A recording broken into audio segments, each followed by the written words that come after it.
24 मार्च 2025ला दुपारी 12:30च्या दरम्यान घडलेली घटना आहे।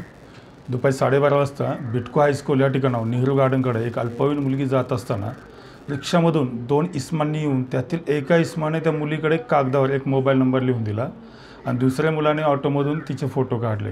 त्या मोबाईल नंबरवर त्याने नंबर देऊन त्या मुलीला सांगितलं, दम दिला की या नंबर मला फोन कर। त्या मुलीने पोलीस स्टेशनला येऊन कंप्लेंट दिल्यानंतर आम्ही या ठिकाणी गुन्हा दाखल केलेला आहे।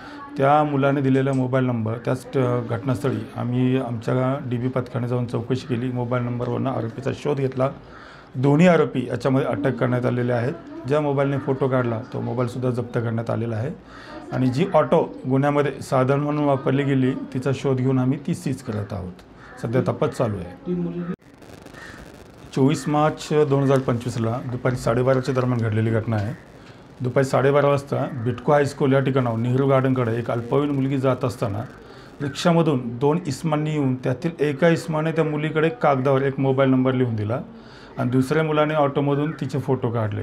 त्या मोबाईल नंबरवर त्याने नंबर देऊन त्या मुलीला सांगितलं, दम दिला की या नंबर मला फोन कर। त्या मुलीने पोलीस स्टेशनला येऊन कंप्लेंट दिल्यानंतर आम्ही या ठिकाणी गुन्हा दाखल केलेला आहे।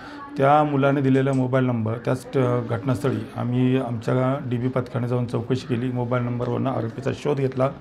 दोन्ही आरोपी याच्यामध्ये अटक करण्यात आलेले आहेत। ज्या मोबाईलने फोटो काढला तो मोबाईलसुद्धा जप्त करण्यात आलेला आहे आणि जी ऑटो गुन्ह्यामध्ये साधन म्हणून वापरली गेली तिचा शोध घेऊन आम्ही ती सीज करत आहोत। सध्या तपास चालू आहे।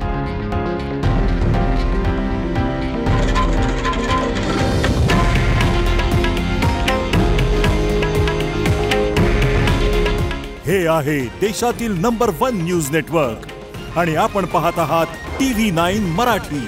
काळजी तुमची, हित महाराष्ट्राचं।